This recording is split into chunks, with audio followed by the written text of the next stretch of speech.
Stop loss placement. Now, many traders don't realize the importance of your stop loss placement. This is a super important part of your trading strategy. Okay, a lot of traders think just because they have a stop loss, they're doing the right thing. Okay, but improper stop loss placement can be just as detrimental to a strategy as anything else. Okay, super important. Don't take it for granted. Always place your stop loss at a level where your setup is proven wrong. Okay, take that to heart. Always place your stop loss at a level where your setup is proven wrong. Maybe it's a larger stop. That's fine. Adjust your trade size. Okay, if it's too big of a stop and you can't adjust your trade size small enough, then don't trade. Don't take the trade. It's plain and simple.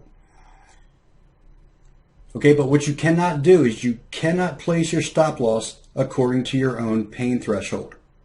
Okay, the market doesn't care about your pain threshold or your threshold for loss.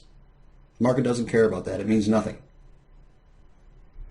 Always protect your stop with key levels of support and resistance. You know, we're gonna show you how to place your stop with the divergence setup, and this also applies to when you're protecting your stop, like when you're managing your trade. And a lot of times, what I'll tell folks is with our objective divergence strategy that we're going to teach you, a lot of times once price moves in our favor a bit, and we test that support or resistance level again that qualified us for the divergence, we'll want to get the risk out of the trade. Well, I'll say don't always take all of the risk out of the trade.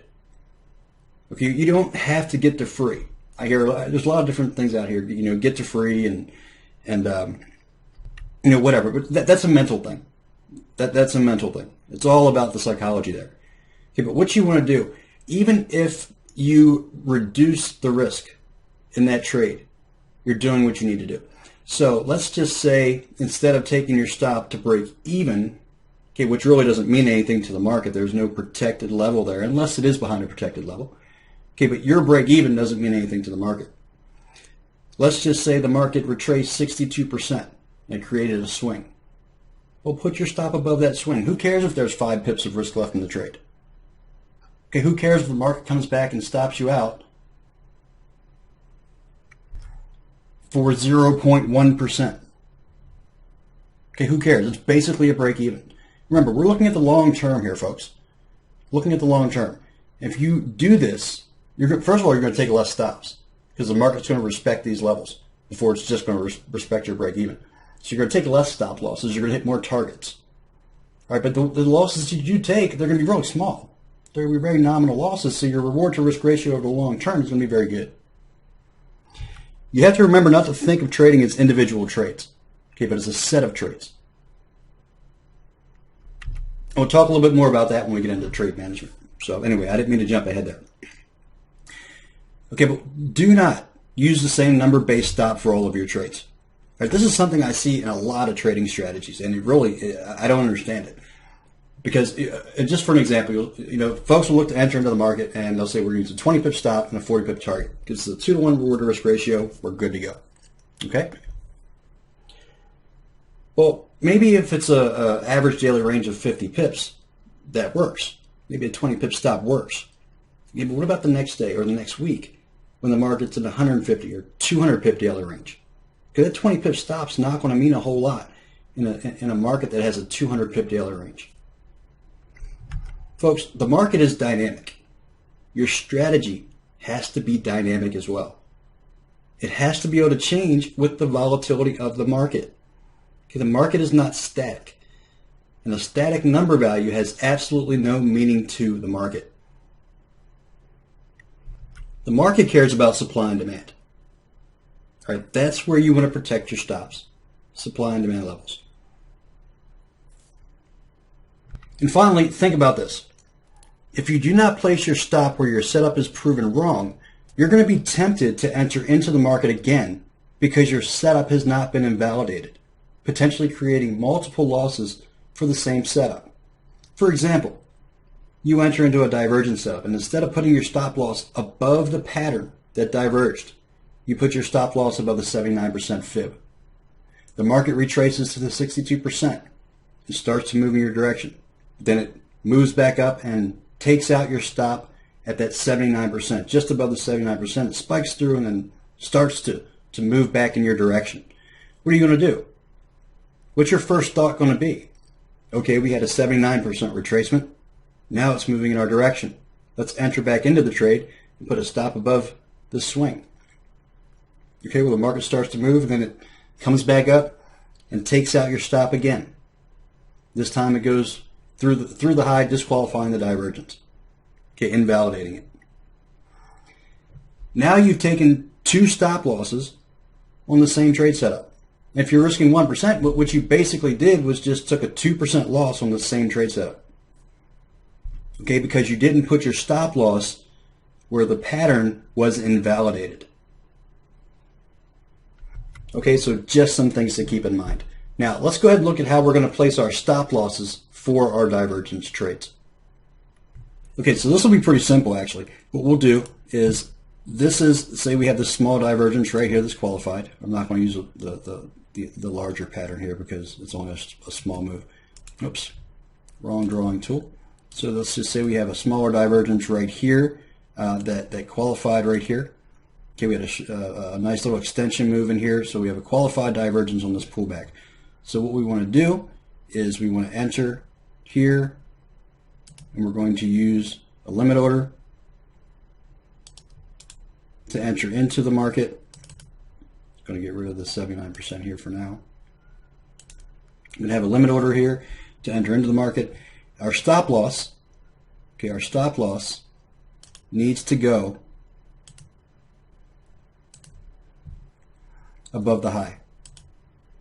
Okay, the stop loss needs to go above the high of the divergence setup, of these swing points that diverged. Stop loss needs to be above that high. Okay, above the high of the pattern. Look at this market. Let me look at how far we retraced. Came up and went through the 79%. So if you had your stop on the other side of the 79%, you were stopped out right before the market moved down through all your targets. All right, let's see it over here again. Here we have our divergence. Okay, price moving higher, MACD swinging lower. Here's our qualification.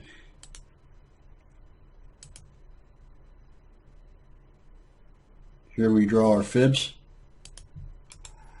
Our stop loss goes above this high. Let me get rid of the other one because it goes all the way across. Our stop loss goes right here above the high. Okay, that's where the pattern is no longer valid. If the market trades above that high, it disqualifies this pattern. That's where the stop loss goes. Okay, so here's some more divergence. These aren't qualified setups here necessarily. I'm just going to do this just to show this. All right, here's the divergence. I just want to show a lot of examples of how to place your stop. Here's a divergence. If you're trading this, the stop loss needs to go above this high. Okay, if you're trading this divergence here, price moving lower, right here, MACD swinging higher. Let me move this over so I can actually draw on this. There we go. Sometimes these little buttons get in my way. Price moving lower, MACD swinging higher. If you're trading this, okay, the stop loss needs to go below this low. Okay, that's where the pattern is invalidated. Okay, so you can see for divergence is pretty simple. This is pretty simple stuff here. All right, because for every divergence that we're going to trade, and no matter how you're entering into the trade, no matter what entry method you're using, okay, you're going to put a stop. Your stop's going to be above the high or the low of the divergence pattern. Okay, that's it. No exceptions. No exceptions. Okay, the same thing. If you're trading the patterns, now there's divergence here, but if you're trading the patterns, the doubles and the triples that we were talking about earlier, how the market moves, the same thing. The same thing. If you're trading this for a double, if you're looking at this as the initial leg, the pullback, and you're looking for a double, okay, your stop loss needs to go below this low. Pretty simple stuff when you're pattern trading, when you're divergence trading. Hey, you need to put your stop above or below where the pattern is no longer valid. Plain and simple. Okay, so I think that's pretty straightforward there. Now let's go ahead and talk about our next segment, which will be trade targets.